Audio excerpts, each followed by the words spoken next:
Hi viewers, welcome to our channel. ప్రస్తుతం మనతో పాటు సీనియర్ జర్నలిస్ట్ దాము బాలాస్ అన్న వారితో మాట్లాడదాం. నమస్కారం సార్. నమస్తే. సార్, షర్మిల గారు జగన్ గారి పైన తీవ్రంగా విరుచుకుపడడం గత కొంతకాలంగా మనం చూస్తున్నాం సార్. నిన్న కూడా తీవ్రంగా విమర్శించేశారు. బాబాయ్ చనిపోతే నువ్వు ధర్నా చేయట్లేదు కానీ వేరేవాడు చనిపోతే ఢిల్లీ వెళ్ళి ధర్నా చేస్తావా అంటూ కూడా కామెంట్ చేస్తారు. ఎందుకు షర్మిల గారు ఇప్పటికి కూడా జగన్మోహన్ రెడ్డి గారిని టార్గెట్ చేస్తున్నారు? అసలు ఎందుకంటారు? ఎందుకంటే ఆబ్వియస్సే ఆమె టార్గెట్ రాష్ట్రంలో ఎన్డీఏ ప్రభుత్వానికి వ్యతిరేకంగా పోరాడడం అనే ఒక కాంగ్రెస్ టార్గెట్ ఏదైతే ఉందో అది ఆమె టార్గెట్ కాదు. ఆమె టార్గెట్ క్లియర్గా జగన్ని రాజకీయాల నుంచి తొక్కేయడమే ఆమె టార్గెట్. ఎందుకంటే ఆమె వ్యక్తిగతంగా జగన్కి వ్యతిరేకంగా రంగంలో దిగింది. దానికి కాంగ్రెస్ను ఆమె ఒక వేదికగా ఉపయోగించుకుంటుందే తప్ప క్లియర్గా ఆమెను ఎవరు పరిశీలించినా ఇది చిన్నపిల్లవాడికైనా అర్థమయ్యే విషయమే. ఎందుకంటే కాంగ్రెస్కు దేశంలో ఎవరు ప్రధాన శత్రువు? ఎన్డీఏ ప్రధాన శత్రువు, బీజేపీ కానీ ఎన్డీఏ కానీ. సో అది ఏ రాష్ట్రంలో అయినా అదే వాస్తవం అవుతుంది కదా. ఒక రాష్ట్రంలో ఏమన్నా తేడా ఉంటుందా? సో ఉండదు కదా. సో అక్కడ కూడా అదే చేయాలి. నిజానికి జగన్ చిత్తుగా ఓడిపోయాడు.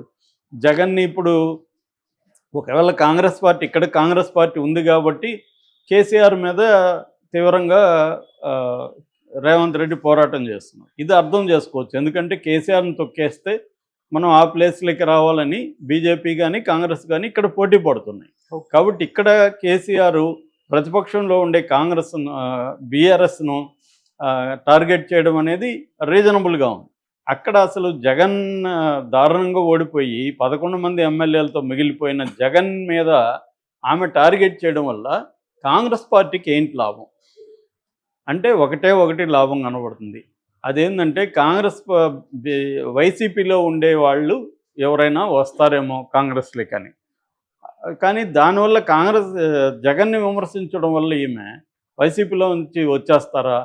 వైసీపీలో నుంచి రావాలంటే వైసీపీ వాళ్ళకి అది బెటర్ ఆల్టర్నేటివ్ అనిపించాలంటే ఈమె రాష్ట్రంలో ఉండే ప్రభుత్వానికి వ్యతిరేకంగా పోరాటాలు చేయాలి. అప్పుడు కాంగ్రెస్ పార్టీ కొంచెం బెటర్గా ఉంటుంది, దీంట్లోకి వెళ్దామని అనిపించాలి. కానీ జగన్ని ఈమె టార్గెట్ చేయడం వల్ల ఈమెకి వచ్చే లాభం, ఈమెకంటే కాంగ్రెస్ పార్టీకి వచ్చే లాభం ఏంటనేది ఎవరికి అర్థం కావట్లేదు అక్కడ. కానీ ఈమె టార్గెట్ అంతా కూడా జగన్నే చేస్తుంది. నిన్న కూడా జగన్ విషయంలో ఢిల్లీకి వెళ్ళి ధర్నా చేయడం మీద తీవ్రంగా విరుచుకుపడింది. సొంత చెల్లెలకు అన్యాయం చేశాడని చెప్పింది.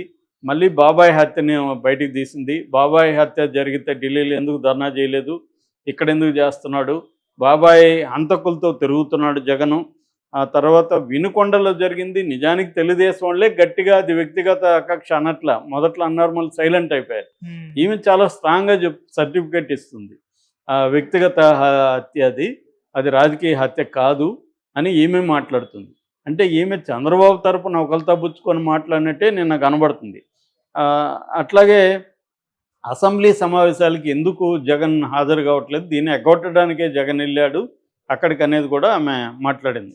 ఇవన్నీ అయినాక కొంత చంద్రబాబును కూడా విమర్శించకపోతే బాగుండదు అన్నట్టుగా చంద్రబాబును విమర్శ ఏంటంటే, ఇక్కడ 2 లక్షల వరకు రుణమాఫీ చేస్తారు రైతులకి, చంద్రబాబు కూడా చేయాలి అని ఒక డిమాండు. రెండవది ప్రత్యేక హోదా అడగాలి అని రెండవ డిమాండు. మూడవది ఇప్పుడు పంట నష్టం జరిగింది, నష్టపరిహారం ఇవ్వాలి అనే డిమాండ్. ఈ డిమాండ్ చేయడంలో అర్థం ఉంది.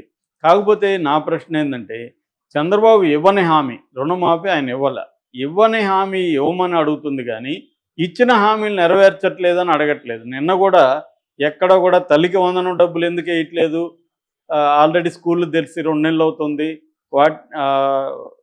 వాళ్ళకి అవసరం కదా ఇప్పుడు తల్లులకి, దాని ఎందుకు ఇవ్వట్లేదు. అట్లాగే వాన్లు కూడా పడిపోతున్నాయి పెద్ద ఎత్తున, పెట్టుబడికి రైతులకు అవసరం, మీరు చెప్పిన 20,000 ఎందుకు ఇవ్వట్లేదు.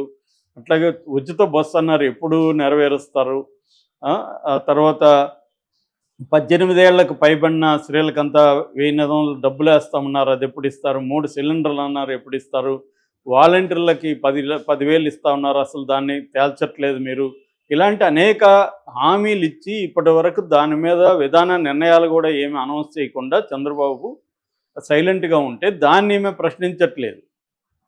రెండవది ఓట్ ఆన్ అకౌంట్ బడ్జెట్ 7 నెలలకు ఎందుకు పెడుతున్నారు బడ్జెట్లో మీరు చెప్పిన హామీలు కేటాయించాలి కదా, అవి అడగట్లేదు.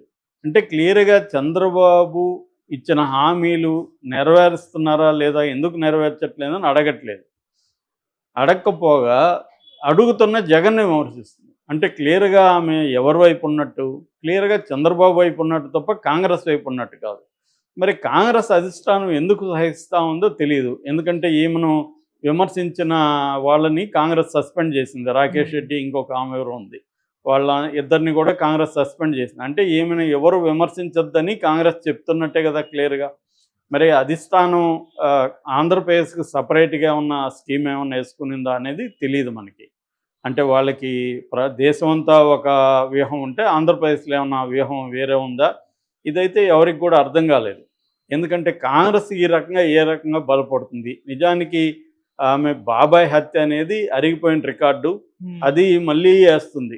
ఆల్రెడీ ఇది ఫెయిల్ అయింది. ఆ రికార్డ్ వేసుంటే ఆమెకి కనీసం డిపాజిట్ రావాలి కదా, అది నమ్ముంటే ప్రజలు. అది నమ్మట్లేదు ప్రజలు. నమ్మట్లేదంటే అది వాళ్ళకి అనవసరమైంది. వాళ్ళ జీవితాలకు సంబంధం లేదు అది. ఆల్రెడీ అది ఎప్పుడో అయిపోయింది. దాన్ని వైసీపీ ఉపయోగించుకునింది 2019లో. తర్వాత తెలుగుదేశం ఉపయోగించుకోవడానికి ప్రయత్నించింది. తెలుగుదేశం కూడా దాన్ని పక్కన పెట్టేసింది ఒక రకంగా. ఎలక్షన్లో దాని మెయిన్ అంశం తెలుగుదేశం చేయలే. ఈమె పట్టుకునింది. ఈమె పట్టుకొని సాధించింది ఏంది సాధించలే. మళ్ళీ దానికి చెప్తుంది. సో ఢిల్లీలో ధర్నా చేయడం అనేది వ్యతిరేకించొద్దని కాదు, వ్యతిరేకించవచ్చు క్లియర్‌గా. కానీ ఆమె రోల్ ఏంటి? ఆమె ప్రతిపక్షమా కాదా ఫస్ట్ ఆఫ్ ఆల్? ఆమె జగన్‌కి ప్రతిపక్షమా? లేకపోతే కూటమికి ప్రతిపక్షమా? అది ముందు తేల్చుకోవాలి. తేల్చుకున్నప్పుడు నీ టార్గెట్ మెయిన్‌గా చంద్రబాబు కూటమి మీద వాళ్ళ హామీలు నెరవేర్చాలని చెప్పి, తర్వాత రాష్ట్రంలో శాంతి భద్రతలు లేవు. ఈమె వైఎస్ఆర్ లెగసీ, నేనే వైఎస్ఆర్‌కి వారసురాలని అంటుంది. మరి వైఎస్ఆర్ విగ్రహాలను విపరీతంగా కొలగొట్టారు. ఎస్కే యూనివర్సిటీలో వైఎస్ఆర్ విగ్రహాన్ని తీయించేశారు. ఇలాగ అనేక చోట్ల చేశారు కదా. మరి దాన్ని ఎందుకు విమర్శించట్లేదు ఈమె? సో క్లియర్‌గా ఆమె వ్యక్తిగత అజెండాతో ఒక షర్మిలగానే ఉంది తప్ప కాంగ్రెస్ పార్టీ పీసీసీ అధ్యక్షురాలు షర్మిలగా ఆమె బిహేవ్ చేయట్లేదు. సో ఆమెకు జగన్కి మధ్య గొడవలు ఉన్నాయి. ఆస్తి గొడవలు కావచ్చు, రాజకీయ అధికారంలో పంపకం కావచ్చు, వీటి మధ్య గొడవలు ఉన్నాయి. ఈమెను ఎంటర్టైన్ చేయలేదు జగన్. దాంతో ఆమె కక్ష కట్టింది. అదేదో అంటారు కదా, పాతకాలంలో ఒక స్త్రీ కక్ష కడితే ఎలా ఉంటుందని, అలా నిన్ను నాశనం చేసే వరకు నేను నిద్రపోను అన్నట్టుగా ప్రతిజ్ఞ చేసింది. దాంతో ఆమె దిగింది అనేది క్లియర్‌గా మనకి అర్థమవుతుంది. అందుకని ఆమెకి చంద్రబాబు ఇంకొకరు అనేది ఇంపార్టెంట్ కాదు, జగనే ఇంపార్టెంట్. జగన్నే ఆమె చేస్తుంది. ఇది కాంగ్రెస్ అధిష్టానం మేలుకొని ఆమె మీద చర్య తీసుకోవడమో లేదా గట్టిగా చెప్పడమో చేస్తే మాత్రమే ఇది ఆగుతుంది తప్ప ఆమె టార్గెట్ అయితే జగనే క్లియర్‌గా. ఎందుకంటే ఆమె ప్రాక్టీస్‌ని గమనిస్తూ ఉంటే ముందు నుంచి కూడా వాళ్ళే చెప్తున్నట్టుగా వైసీపీ వాళ్ళు చంద్రబాబుని పూలతో కొడుతుంది, జగన్ని రాళ్లతో కొడుతుందని. రాళ్లతో కాదు, నిన్నైతే ముళ్ళ బాణాలే వేసింది జగన్ మీద. చంద్రబాబు మీద వాళ్ళు చెప్పినట్టు పూలే వేసింది. సో దానివల్ల ఇప్పుడు కాంగ్రెస్లో కూడా ఈమెకు వ్యతిరేకత పెరుగుతుంది ఖచ్చితంగా. కాంగ్రెస్ పార్టీ ఆల్రెడీ కోమాలో ఉంది. ఈ మీద చిటికెన వేలు కదుపుతుంది, కొంత ప్రాణం తెస్తుంది అనుకున్నారు. అది ఇప్పటికైతే ఏం జరగలేదు.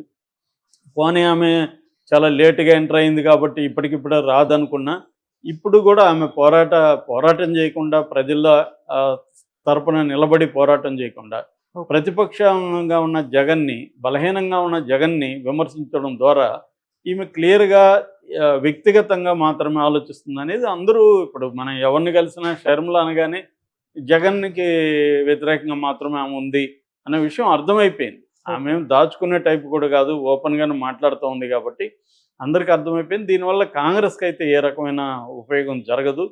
చంద్రబాబుకి కొంతవరకు మేలు జరుగుతుంది. ఎందుకంటే తను పోరాడకుండా కొంతవరకు చెల్లెలే పోరాడితే కొంత బెటర్ అనేది చంద్రబాబుకి ఇది కాబట్టి చంద్రబాబుకి మేలు జరుగుతుంది. అందుకనే వైసీపీ వాళ్ళు చంద్రబాబు దగ్గర ఏం ప్యాకేజ్ తీసుకునింది, అందుకే ఇలా చేస్తుందని. ప్యాకేజ్ తీసుకుందా లేదా మనకు అనవసరం, కానీ ఆమె పోరాటం మాత్రం ప్రజల తరపున పోరాటం అనేది కనిపించట్లేదు.